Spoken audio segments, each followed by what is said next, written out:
Sí. Martínez, un abrazo y una felicitación a todo el pueblo ecuatoriano que ya oficialmente está en el Mundial. Muy bien logrado, muy bien ganado. Y no nos olvidemos que empezaron con -3 puntos. O sea, gran campaña. Si uno va a la tabla de posiciones donde Ecuador tiene 25, Ecuador debería tener 28, y de hecho Argentina no habría confirmado su victoria en la eliminatoria todavía.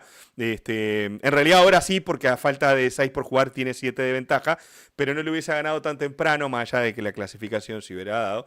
Pero Ecuador con -3 logró eso. En Ecuador me parece que están teniendo dentro de sus hinchas y el ambiente que percibo, por lo menos desde los comentarios y las cosas que uno ve a través de redes, es el problema de crecer, que cuando uno crece exige Mm. y a veces también crecer por donde uno va creciendo. Ecuador creo que ha perfilado muy buenos jugadores de alta competencia en algunos sectores de la cancha y le pasa lo que a otras selecciones le sucede, que es, amigo, lo que ves es lo que hay. He visto gente pidiendo a Billy Arce en Ecuador y capaz que alguno se me enoja con lo que estoy diciendo, pero pedir a Billy Arce para la selección de Ecuador para jugar un mundial, ojalá que juegue, que lo citen cada 4 goles en el mundial y se transforme en el máximo goleador de Ecuador en la historia del mundial, no importa. Pero a priori uno dice, la diferencia entre Billy Arce y todos los que piden con Ener y todos los que han intentado suplirlo es muy grande, porque a todas las selecciones que no sean Argentina y Brasil, e incluso le pasa hoy día a Brasil, no tienen una calidad de plantel tan extenso y siempre te va a faltar alguno en alguna zona de la cancha, por algún lado vas a flaquear. Quizás Ecuador esté en un proceso mucho mejor que otras selecciones como Uruguay, por ejemplo, para conseguir cubrir mejor los puestos en todas las posiciones, algo que quizás no se dé el año que viene en el Mundial, pero tal vez para el próximo Mundial o para dentro de 2, porque esto es dinámico, y tal vez encontremos una selección ecuatoriana que sea más completa. Y eso en el Estadio Nacional de Lima, en el último partido de la fecha, se notó, donde Ecuador no le haces un gol ni jodiendo, 2-0-0 obtuvo en esta doble fecha, pero la tiran para adelante y es el páramo.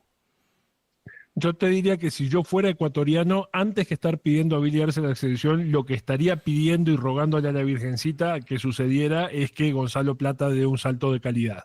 Porque es de lo que tienen del medio para arriba, creo que es de los jugadores más interesantes y más prometedores, pero necesitan que dé ese paso hacia adelante en términos de calidad y de rendimiento que todavía se está esperando. Algún chispazo ha tenido, pero para mí sigue a kilómetros de distancia de lo que significa Energoat, como le dice nuestro amigo Brandon Cavani, para la selección ecuatoriana y para mandarla a guardar a la red, que es la parte que importa. Exactamente, porque esa es la parte que finalmente importa. Y hay una cosa con Ecuador, lo del tema de Gonzalo Plata, que a veces que hay jugadores que uno los ve a determinada edad y capaz que en ese momento vemos su pico de rendimiento. Y uno ve a Gonzalo Plata que ha venido buscándole la vuelta para mejorar, volverse del fútbol de Medio Oriente para jugar en Flamengo, por ejemplo, eso me parece muy positivo, pero que las lesiones, que esto y que lo otro, siempre hay un pero que le detiene el crecimiento. Y esas son una de las cosas que debe mejorar el fútbol ecuatoriano, como lo ha mejorado en otros sectores de la cancha. Moisés Caicedo, lo de William Pacho, lo de Piero Capié. Si William Pacho fuese argentino, hoy estaban diciendo que estaba para pelear el 11 ideal del sistema solar. Pero Sí. como es ecuatoriano y se llama William Pacho y tiene cara de bueno y juega en el Paris Saint-Germain, donde, claro, no, aunque sea el campeón de Europa, no lo destaca tanto. Y bueno, muchas veces, ¿No? la corriente de opinión o los formadores de opinión son los que terminan imponiendo de vez en cuando quiénes son los mejores en tales lugares. Y a veces, yo qué sé, yo vi a Gonzalo Valle atajar el otro día en el Estadio Nacional de Lima, y vos decís, loco, epa. Tenemos unos niveles de arquero, que yo entiendo que el Dibu Martínez, que es el que ganó el guante de oro, el premio Yacine, está todo bien. Pero hay arqueros que tienen un muy buen nivel. No digo que Valle sea mejor que el Dibu Martínez, para que no se me enoje ninguno, para que no me malinterprete ninguno. Pero lo que voy es que a la hora de evaluar siempre vamos a la sencilla, a lo que conocemos, y después si hay alguno que se acerca porque le compite, ahí después empezamos a ver. Y tiene que insistir para que aflojemos un poco. Y esas son cosas que a la hora de evaluar son complicadas, como le ha pasado a Caicedo, para que Caicedo reciba el reconocimiento internacional o masivo, y le costó 2 eliminatorias y unas cuantas temporadas ya en la Premier para poder destacar. El otro día bueno, la expulsión de Alan Franco lo complicó bastante, pero quien tuvo las oportunidades de gol fue Perú, que mereció algo, pero terminó sin tirar ese centro que por lo menos, a ver si Paolo metía en la cabeza o algo, y Perú se terminó con mucha vergüenza deportiva, un partido que logró dominar y que con un jugador de más, un buen tramo del segundo tiempo, no logró desnivelar y en definitiva se queda con ese saborcito de, che, y si hubiésemos jugado así con esta actitud en los 18.000 partidos anteriores, capaz que estábamos peleando por lo menos el repechaje. Y a Perú se le da esta constante que no arranca bien las eliminatorias y a último momento empieza a recuperar puntos de manera milagrosa y se mete. Bueno, esta vuelta no hubo milagro y cuando tentás a ese tipo de situaciones no siempre sale bien. Un partido muy intenso que jugaron Perú y Ecuador, los dos con el cuchillo entre los dientes, jugaron con mucha determinación y mucha dinámica sobre todo. A mí me gustó mucho que los dos equipos estuvieron como explotando mucho los espacios atrás de los laterales de ambos equipos, obviamente.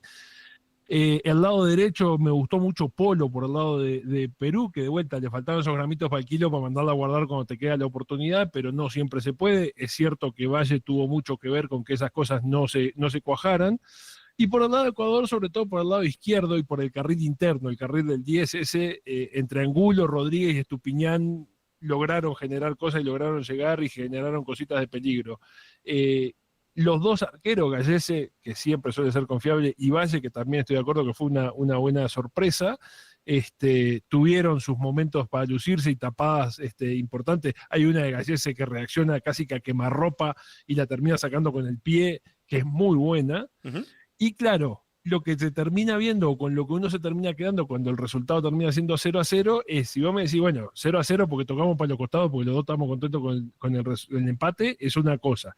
Ahora, cuando los dos generaron llegadas y los dos patearon el arco y los dos trataron dentro de sus posibilidades, te queda esa sensación de que sí, el problema está a la hora de definir. Ahí es donde hacen falta encontrar algún tipo de soluciones. Ener finalmente entró un ratito, faltaban 22, pero ya con 10 en la cancha, entonces en unas circunstancias bastante más especiales. Uh-huh. Y el debe, para mi gusto, de la selección peruana fue esa cuestión de, bueno, nos estamos quedando virtualmente afuera del Mundial, los últimos 15 tendrían que haber sido para quemar las naves, meter todo el mundo adentro, los cambios, los dos primeros fueron casi que posición por posición, después terminó cambiando un lateral por otro y un volante por otro.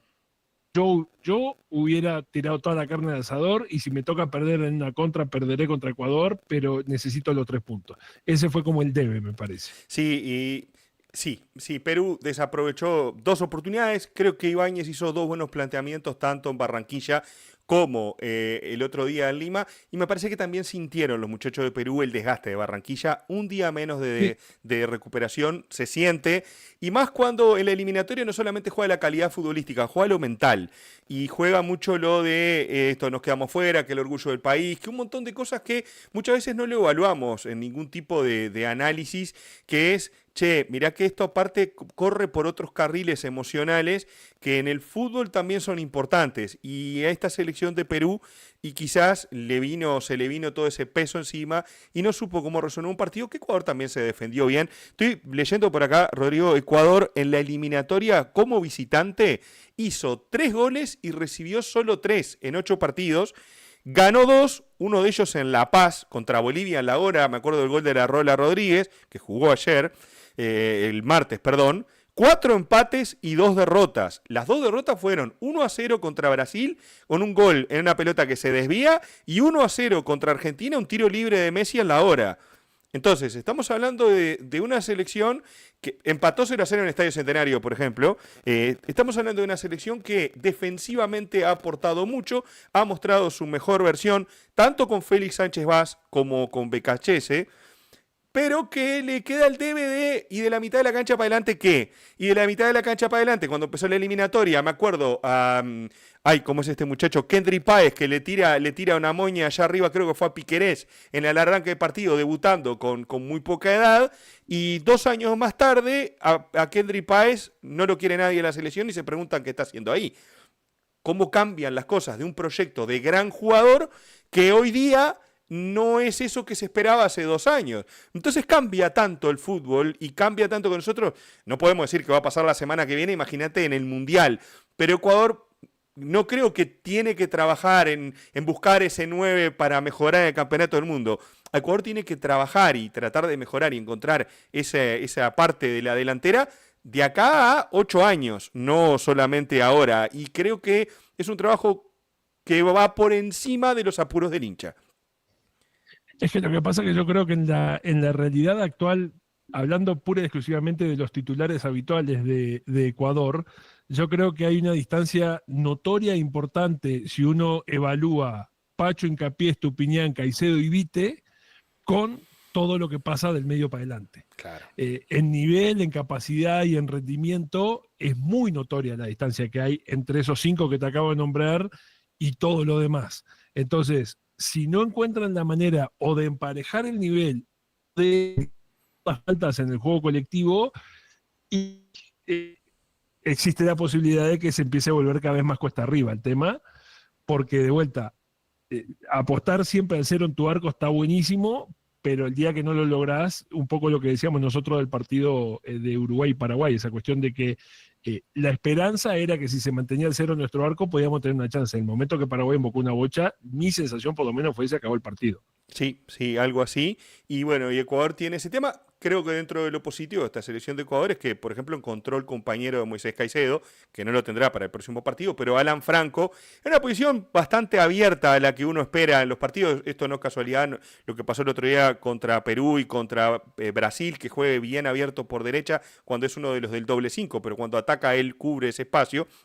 Pero me pareció que Alan Franco fue de esos jugadores que vos decías, estaba ahí para pelear un puesto y se lo terminó ganando, y Ecuador encontró la zona media final más los laterales está cubierto. El problema es que pasa adelante, donde hay jugadores como el pedido Jeremy Sarmiento, por ejemplo, que también ha estado en este proceso de Ecuador en la eliminatoria, y bueno, tampoco es que ha hecho la mar de la diferencia de una selección que ha convertido en total en esta eliminatoria 13 goles en 16 partidos y recibió tan solo 5. Vos fíjate que en 11 partidos Ecuador terminó con la valla invicta, algo muy importante para la Tri. Gracias a Bocha Místico, que nos dice que me parece que los hijos de Vidal van a tener que dormir dentro de una cámara frigorífica hasta que Chile clasifique un mundial.